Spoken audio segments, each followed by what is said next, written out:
Se vuoi contestualizzare, se preferisci fare come mi pensavo anch'io, piccolo preambolo. esatto, un preambolo o Ma analizzare. piccolissimo, ma giusto per, come disclaimer per chi non l'ha mai visto. C'è qualcuno che non ha mai visto Salò o le 120 giornate di Sodoma?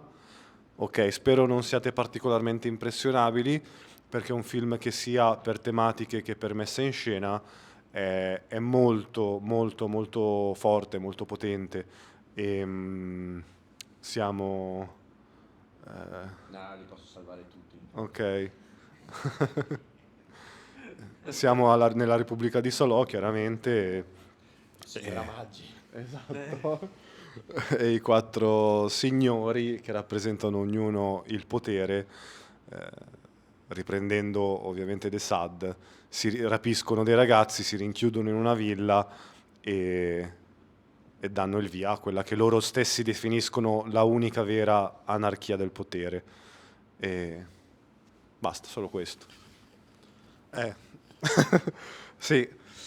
E allora, portare Pasolini è anche un po' un...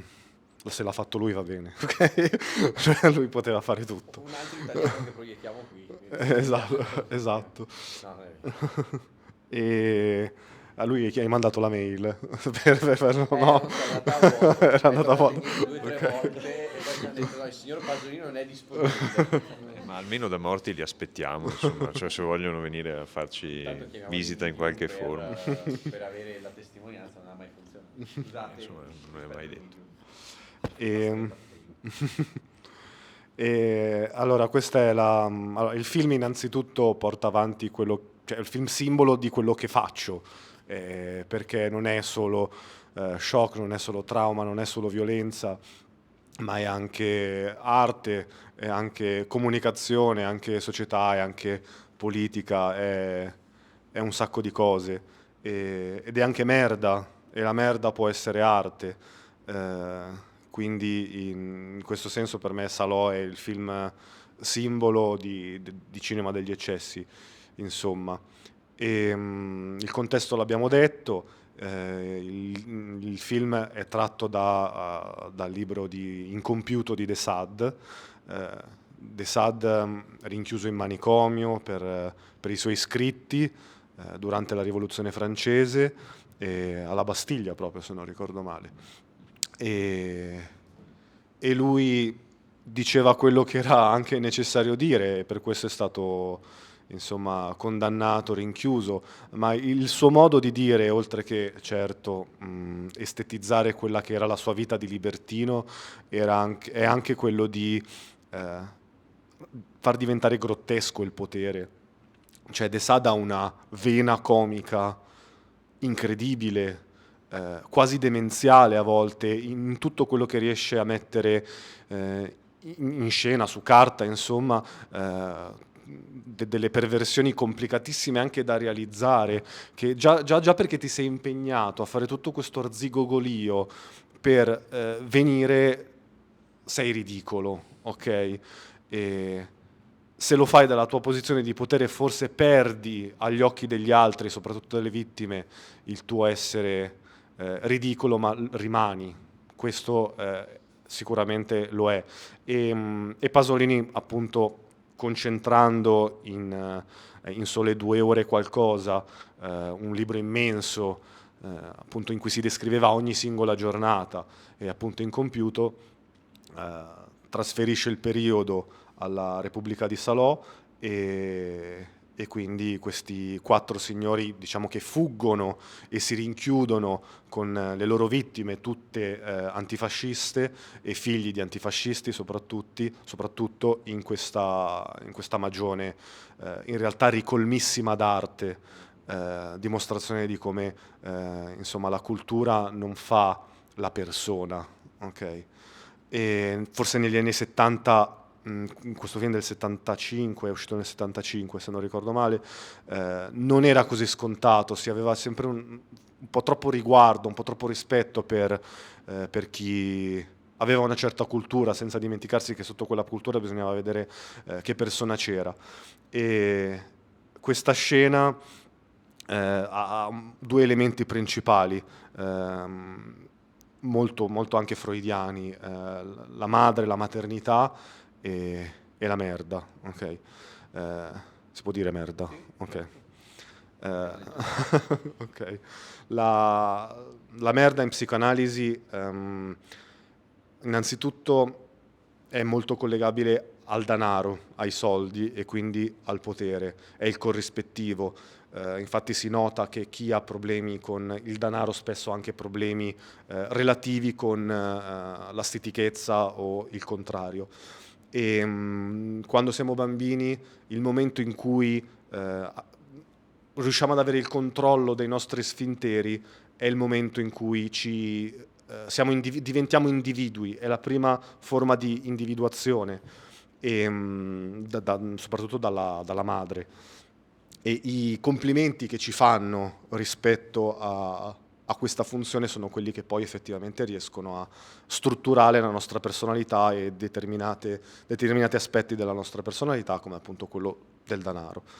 E, i quattro signori prima proibiscono ai rapiti di defecare, per poi farla tutta insieme in un mastello, scusate, il mastino è il cane, in un mastello gigante.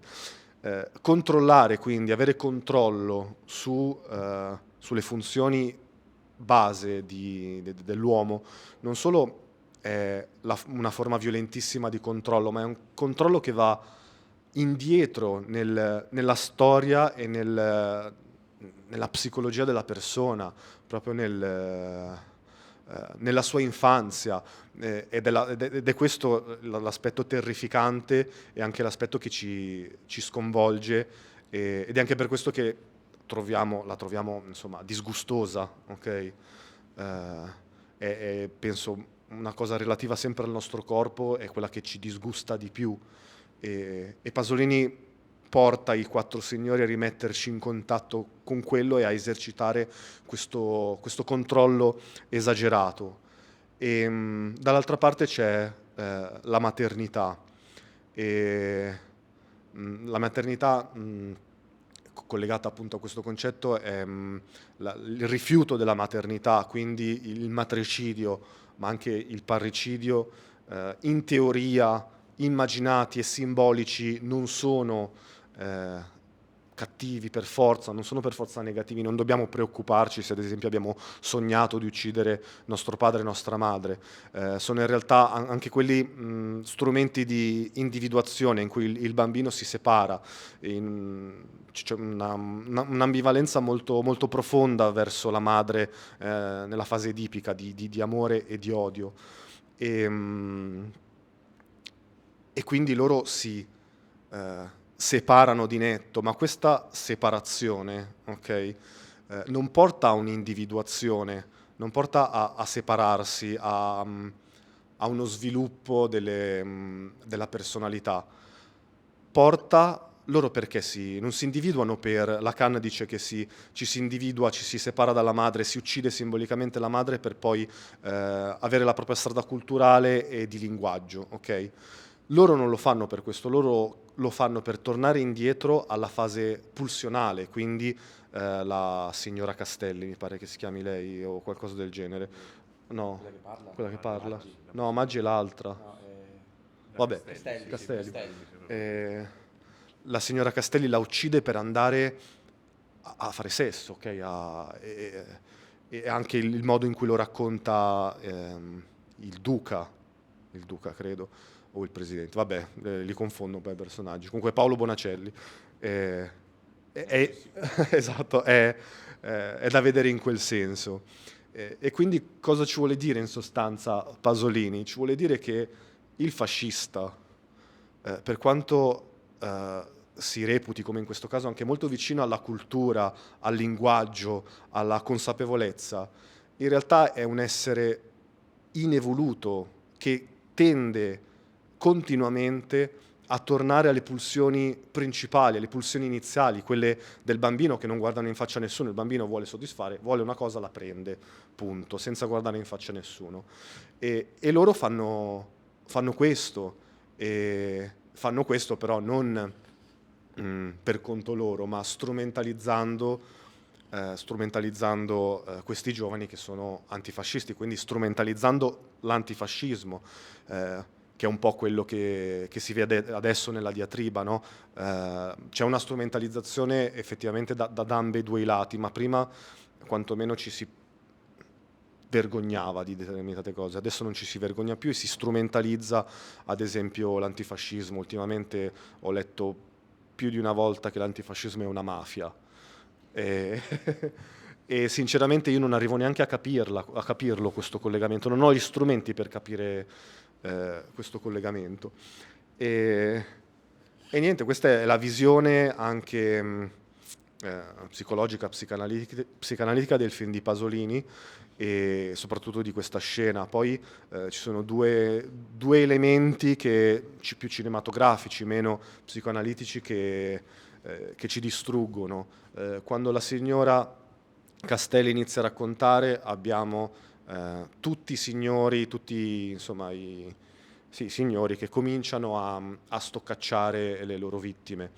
E lì, a parte fa comprendere la potenza della narrazione in generale, fa male perché abbiamo visto anche tutta la parte prima, ci sono il girone delle manie, il girone della merda e il girone del sangue. Siamo al secondo girone. Abbiamo visto come sono stati rapiti, abbiamo visto le prime perversioni e qui adesso basta poco, basta l'inizio di un racconto per farli scattare e mentre sentiamo il racconto, tra l'altro non leggerissimo, riguardante la coprofilia, loro iniziano a toccare tutti. E l'altro elemento assurdo è il sonoro. Sembra che ogni tanto capita spesso durante il film, soprattutto nella parte finale, che si sentono questi che sembrano degli aerei, no? Perché per un attimo siamo talmente sconvolti di quello che sta succedendo che capita spesso di dimenticarsi quello che si sta vedendo, il contesto storico che stiamo vedendo. Soprattutto perché è una situazione, quella dell'anarchia del potere, che non importa dove viene insomma esercitata, è ovunque. E quel rumore ti sveglia, ti risveglia e ti dice: ah, ma questo è il contesto storico, io sto vedendo questa cosa. E comunque nel 75 era ancora, diciamo, fresca la ferita. E quindi è questo che fa Pasolini ed è questo che io amo del cinema perturbante e del cinema degli eccessi, insomma.